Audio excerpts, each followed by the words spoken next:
I'm Julianne, and today I'll be your navigator as we explore the topic, All Things Happen in God's Time. As we look at the reading for today, we see a poetic rhythm to the text. Poetry is used a lot in the Bible, and it's used as a way to help us find new meaning, especially when they use a repetitive phrase.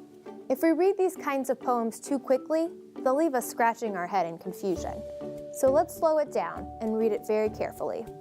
In each line, the poet is linking two opposites with the phrase, a time for. It's as if these two extremes are bookends to life's great emotions and events. In only 8 verses, we read that there is a time for birth and death, planting and uprooting, tearing down and building up, crying and laughing, mourning and dancing, keeping silent and talking, loving and hating, war and peace, just to name a few. The poet isn't making a checklist as though we have to live each one of these as an agenda to our life. Instead, the poet wants us to open our eyes to the changing seasons of life on this earth.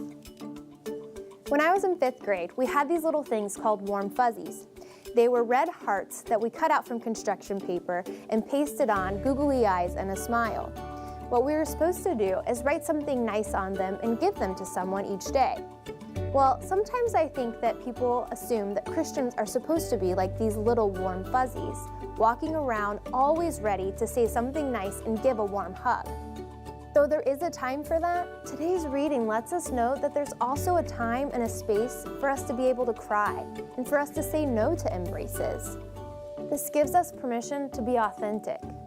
However, it also means that we need to practice self-awareness and prayer. Self-awareness means that we can recognize and name the emotions and feelings that we're experiencing. And prayer helps us to be able to identify and understand when it's the right time to move on. Just like there are seasons of weather, there are seasons in life.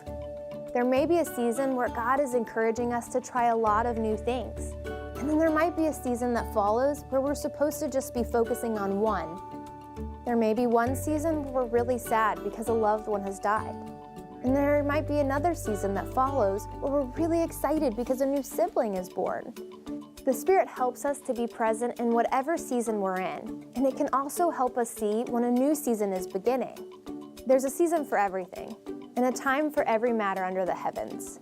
And just like the weather, we know that things are going to change. Now it's your turn. Read the seasons that are listed in our scripture for today.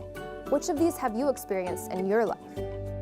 Ecclesiastes says that there's a time for hating, throwing stones, killing, and war. What do you think about this? Do you agree?